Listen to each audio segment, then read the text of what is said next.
பக்த கோடிகள் அனைவருக்கும் முதற்கண் என் வணக்கத்தை தெரிவித்துக் கொண்டு முருகனடியார் சேனலில் புதிய தொகுப்பாக சீதா கல்யாணம் என்ற தொகுப்பை திரு கிருஷ்ணபிரேமி அண்ணா அவர்களின் அருமையுடன் உங்களுக்கு வழங்குவதில் பெருமைப்படுகிறேன். வணக்கம். முருகனடியார்கள் Srinivasan Viswanath. Welcome to all devotion viewers of Muruganadiyar channel YouTube. I am going to present a new playlist of Sita Kalyanam with Sri Krishnapremi Anna discourses, devotional discourses. Thank you very much for supporting on this. Thank you very much. Vetrivel Murugan கரோகரா, வள்ளிமலான கரோகரா, கச்சியம்பதி Shanmugan கரோகரா. Hare Rama Rama Rama Hare Hare Hare Krishna Krishna Krishna Hare Hare. இருக்காது, வாட்டம் இருக்காது, கலப்பு இருக்காது, சலப்பு இருக்காது. தூக்கம் வர வேண்டிய சமயத்துக்கு வரும், வேண்டாங்க சமயத்துல தூக்கம் கலையும், வேண்டாத சமயத்துல தூக்கம் வந்துடாது. அப்படி எல்லாம் ஒரு பெரிய வித்யா அவர் இடத்துல இருக்கு. அந்த வித்யை இந்த குழந்தைகளுக்கு பலை அதிபலை அப்படிங்கிற வித்யை ராமருக்கு உபதேசம் பண்ணிவிட்டார். என்ன நினைக்கிறார் இப்போ நினைச்சு பாருங்க. தான் உபதேசம் பண்ணின பலையினாலே அதிபலையினாலே ராமன் பலவானான். இந்த எண்ணம் எப்படி வந்தது அவருக்கு? சித்த முன்னாடி அவர் சொன்னது, நாம் வேத பிரமாணத்தாலே உன்னுடைய பிள்ளைய பரமாத்மான தெரிஞ்சுட்டேங்கிறவர் வேதாகமேதம் புருஷம் மகாந்தன் சொல்லிட்டே வரும்போது அதே வேதத்துல கிந்தத் விஷ்ணோர் பலமாகு என்று விஷ்ணுனுடைய பலத்தினாலே சர்வ ஜகத்தும் தரிக்கப்பட்டிருக்கு அப்படின்னு சொன்னது அவர் கண்ணு திரும்பிடாமையா இருந்திருக்கும்.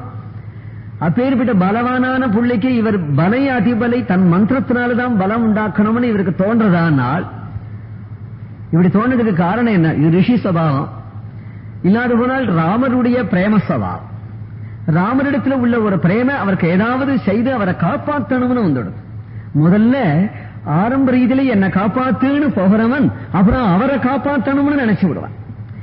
என்ன காப்பாத்துன்னு போகும்போது அவன் பகவான் சர்வேஸ்வரன் அப்படின்னு தோன்றது. கடைசியில பக்தன் என்ன பண்றான்? தன்னை காப்பாத்துன்னு போனவன் அதை விட்டுட்டு அவரை காப்பாற்றணும், அவரை ஜாக்கிரதையா வச்சுக்கணும், ரொம்ப அபூர்வமான பொருளாச்சே, அதை உத்தமமா வச்சுக்கணுமே என்ன நினைச்சு அதுல அக்கறை வந்துடும். அதுதான் பிரேமை. இந்த பிரேமைக்கு அடிப்படை எதுனால் ஞானம். இந்த ஞானத்தின் மேல வரக்கூடிய இந்த பிரேமை இருக்கு, அது அப்படியே தகதகன்னு ஜொலிக்கிறது. விஸ்வாமித்திரருக்கு இந்த ஞானம் இல்லாம இல்ல, அத்தகைய ஒரு ஞானத்தோடு கூட. ஆனால் ராமனுக்கு மங்களாசாசனம் பண்றார் வைதிக மந்திரங்களால. ராமர் சௌக்கியமா இருக்கணும்னு நினைச்சிருந்தார். ராத்திரி பொழுது அங்கேயே சரையூ நதி கரையிலேயே தங்கினார்.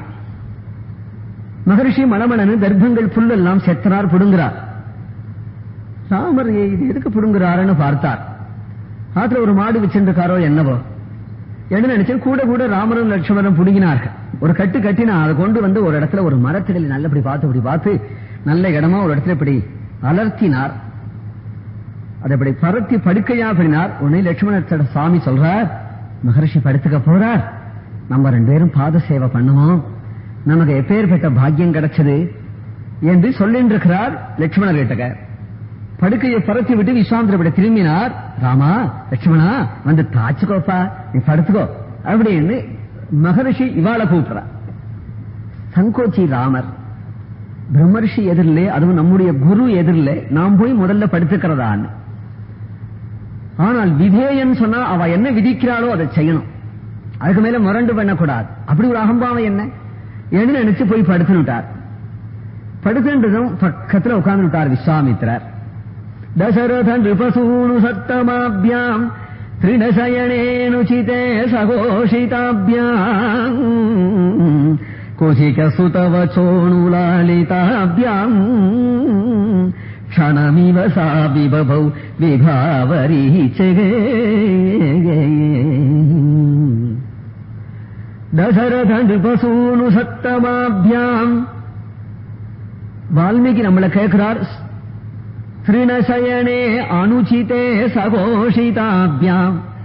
இந்த குழந்தைகளை நேற்றுக்கு கௌசல்யை எப்படி தூங்க பண்ணிருப்பாள்? உயர்ந்த ஹம்சதூளிகா மஞ்சத்துல ரத்ன கஜிதமான தங்க கட்டில்ல நல்ல மெத்த போட்டு தன்னுடைய பரம பிரேம குமாரனான ராமனுக்கு பட்சணங்கள்லாம் கொடுத்து, பால் கொடுத்து, தங்க கிண்டியில பால் கொடுத்து, குழந்தைய சுக சயனமா அதுல சயனிக்க வச்சு, மஞ்சத்தை தோழிகள் ஆட்ட, பக்கத்துல இருந்து விசிற, எதில் உட்கார்ந்து கொண்டு ವೀಣೆಯ ಮೀಟಿಕೊಂಡು ನೀಲಾಂಬರಿ ರೀತಿಗೌಳೆ ಮೊದಲಿದಾನ ರಾಗಗಳ ಪಾಡಿ ತಾಲಾಟಿ சொகுசாக தூங்க பண்ணின ராஜ சிசுக்களான இவர்களை இழுத்துண்டு வந்து இந்த சரையுனதை கரையிலே சாரக்காத்திலே மரத்தடியில பரதேசிய போல தர்பசயனத்துக்கு இப்பே விடிச்சா அபியாசம் கொடுக்கணும். இவன் தர்பசயனத்துல கொண்டு போட்டுட்டானே இந்த ரிஷி. வால்மீகி சொல்றார், இது உச்சிதமா ஐயா, இது உச்சிதமா அப்படின்னு கேட்கிறார். திருணசயனே அனுச்சிதே சகோஷிதாபியாம்.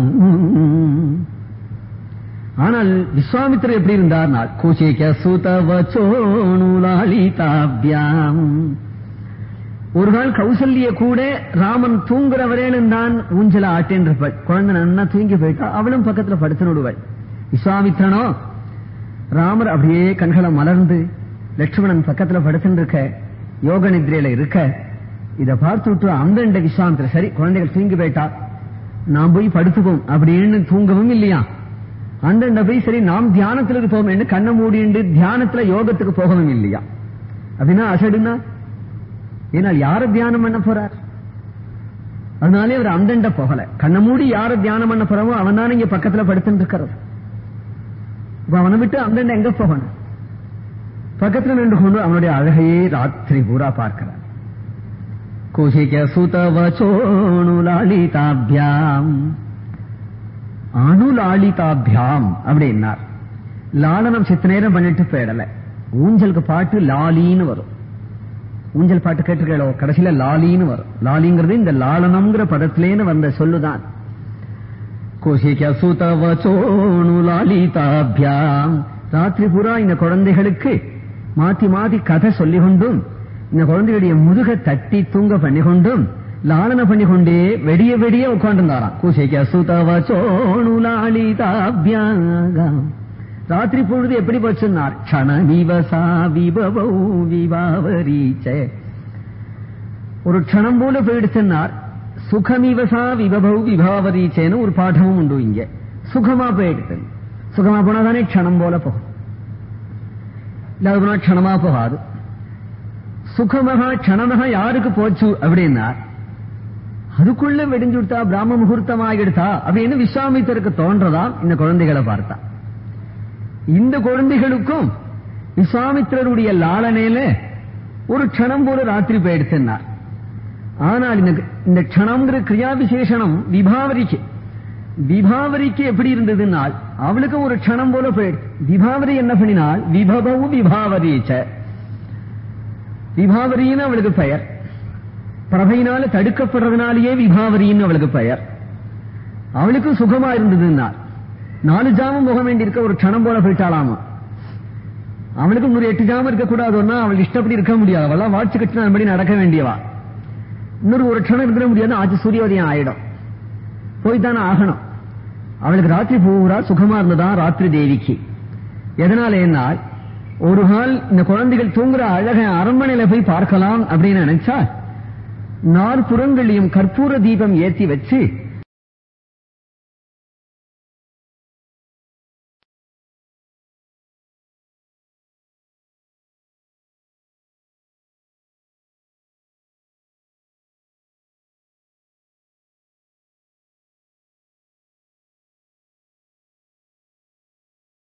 மீண்டும் அடுத்த தெய்வீக இறை அருட்பகுதி உங்களை சந்திக்கும் வரை உங்களிடமிருந்து விடைபெறுவது முருகனடியார்கள் சீனிவாசன் விஸ்வநாதன். வணக்கம். ஹரே ராம ராம ராம ஹரே ஹரே, ஹரே கிருஷ்ண கிருஷ்ண கிருஷ்ண ஹரே ஹரே.